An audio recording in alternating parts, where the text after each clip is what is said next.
Good morning, students. So today we will resume our geography chapter, that is the four rims of the earth. Okay. So in this chapter we have studied about the three rims. Okay. Lithosphere, hydrosphere, atmosphere. Okay. And the fourth one is the biosphere. So in the lithosphere we have read about the parts of the earth, या ऐसे बोलो कि हमने पढ़ा था कि अर्थ जो है वो क्रस्ट मेटल कोर लेयर्स हैं. और after that we have studied about the continents. तो there are the 7 continents and we have read Asia, Africa, North America and the South America. Now it's turn to study the Antarctica. Okay. तो Antarctica is situated in your book and you can also see the. मैंने यहाँ पे आप लोग को बताया था कि सदर्न ओशन आ जाता है, या इसको अंटार्कटिका ओशन भी बोल देते हैं.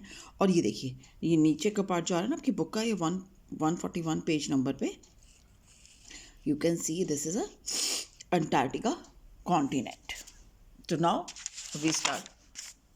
तो Antarctica is the 5th largest continent. तो we have read about which is the largest continent. Asia is the largest continent in the terms of population or in the terms of land covered. Yeah, it's a size you can see. So it is the world's driest and coldest region. ठीक है, यहाँ बारिश भी नहीं होती अगर हम वैसे इससे ड्राइएस्ट बोले. और कोल्डेस्ट रीजन, बहुत ठंडा रहता है. ऑलमोस्ट ये पूरे सीजन ही बर्फ से ढका रहता है, यू कैन कॉल. तो it is covered with snow all the years round. So it is called as the white continent. बर्फ क्या होता है, स्नो क्या है, वाइट कलर का. तो that's why we called it's a white continent. It lies around the south pole and extends to the Antarctica circle. अब थोड़ा सा अपने ग्लोब जो पढ़ाया था, हो सकता है थोड़ा बहुत ध्यान हो, तो चलो मैं बुक में हल्का सा आपको यहीं ये बना देते हैं. ठीक है, हमने पढ़ा था ये नॉर्थ पोल और ये साउथ पोल. थोड़ा ठीक सा नहीं आ पा रहा है, ठीक है ना. ये साउथ पोल चला था, तो यही देखो, it lies around the south pole. ये नीचे की तरफ दिखाया हमने, ये देखो ये नीचे की तरफ दिखाया ना. तो अगर हम इसको ग्लोब के रूप में लेंगे तो ये बिल्कुल नीचे की तरफ आएगा ग्लोब में अगर हम देखेंगे. ठीक है, it's an extend up to the Antarctic circle. तो ये वाला जो वो अंटार्कटिका यहाँ पे पड़ता है ऐसे पूरा. ठीक है ना. तो it is surrounded by the Pacific ocean, Atlantic ocean and the Indian ocean. अब अपनी बुक्स में देखो, पैसिफिक ओशन, अटलांटिक ओशन इस साइड आ गया, पैसिफिक ओशन इधर की तरफ आ गया है, और ऊपर इसके ये सदर्न ओशन आ गया. तो Antarctica was first discovered in 1820. This continent is uninhabited. क्या मतलब कि यहाँ पे क्या लोग रहते ही नहीं है, अनइनहेबिटेड है. ठीक है मैम.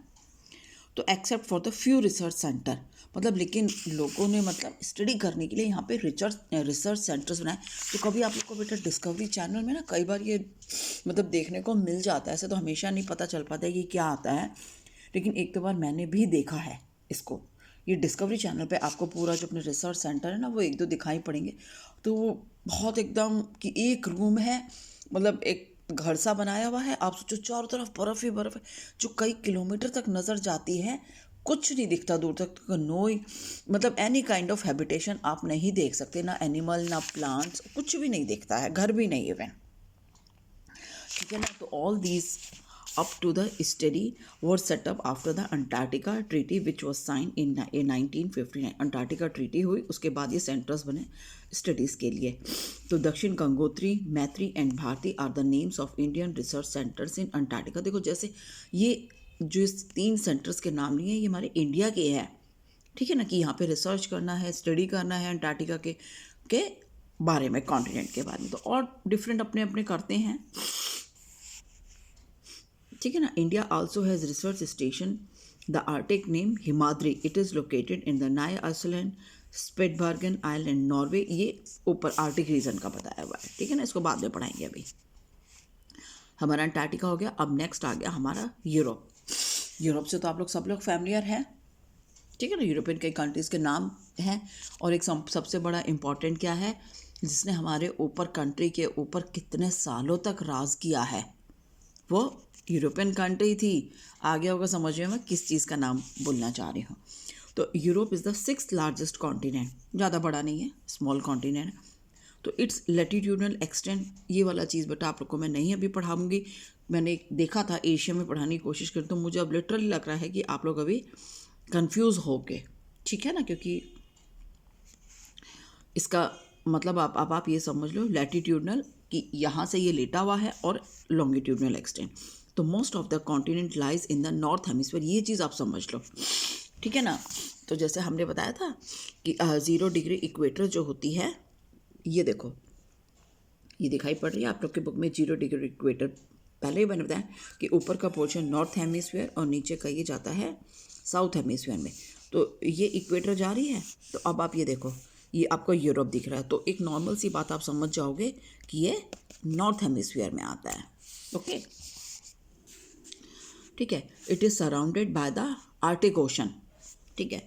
अब ये यूरोप है, अब ये पूरा आर्टिक ओशन है यहाँ पे, ठीक है। तो ये आप कह सकते हो कि ये आर्टिक ओशन में है। ये देखो मेरे पास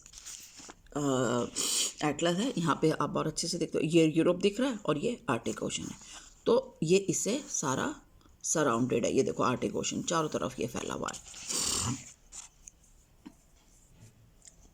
to its south lies the Mediterranean sea, ठीक है।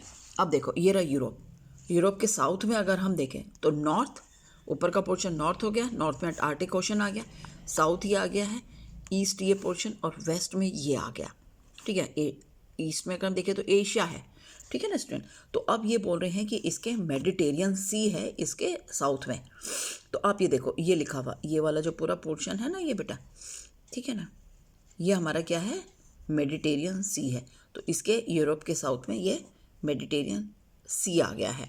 और अगर हम एशिया से, ये किस तरीके से अलग करता है एशिया से इसको, तो आप ये देखोगे कि यहाँ पे यूराल माउंटेन्स, आप लोग के बुक में भी लिखा हुआ है, in the east it is bounded by the Ural mountains. अब साउथ में मेडिटेरियन सी और इधर आ गया आपका यूराल माउंटेन्स।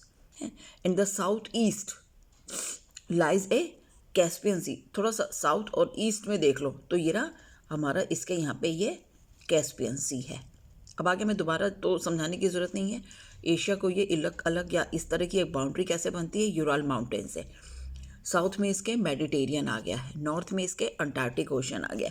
अगर हम बोले साउथ ईस्ट में क्या आ रहा है इसका, ये अलग किससे कर रहा है, ये आ गया आपका इस वाले पोर्शन में, आप ये देखो कैस्पियन सी है ये दिखाया हुआ है, और ये इधर ये साउथ में मेडिटेरियन सी आ गया, ठीक है।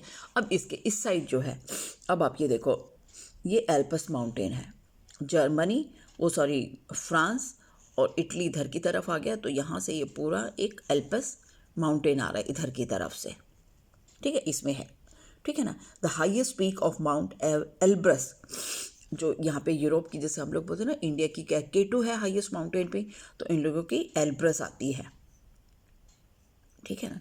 और इसके बाद आ रहा है this continent is watered by the several reverse, Volga being the longest longest river, okay. मतलब मेनली अभी आपको क्या है, आपको एक वर्ड में ना कि मैप में, जैसे वर्ड मतलब हम लोग कॉन्टिनेंट पढ़ने का मेनली मतलब, ऐसे तो आप लोग को 5th क्लास में 4th क्लास में मालूम है कि 7 कॉन्टिनेंट, लेकिन अब इनकी लोकेशन मालूम होनी चाहिए, इनकी डायरेक्शन का मालूम होना चाहिए, और ओशंस मालूम होने चाहिए कि किसके साउथ में क्या है, नॉर्थ में क्या है, इस कॉन्टिनेंट के मेनली ये चीज़ आपकी नॉलेज आनी चाहिए, ठीक है। तो जब भी इस लेसन को पढ़ो मैप ये ज़रूर खोल लेना, या आपके पास कोई अलग से एटलस है तो प्लीज़ बेटा इस एटलस को जरूर खोल के पढ़ना, ओके। अब हमारा नेक्स्ट आ गया है ऑस्ट्रेलिया, ओके स्टूडेंट्स। तो ऑस्ट्रेलिया है, it is the 7th continent. और जब हम लोग पढ़ते हैं तो हम लोग क्या पढ़ते हैं कि which continent is the smallest continent, Australia is the smallest continent in the world,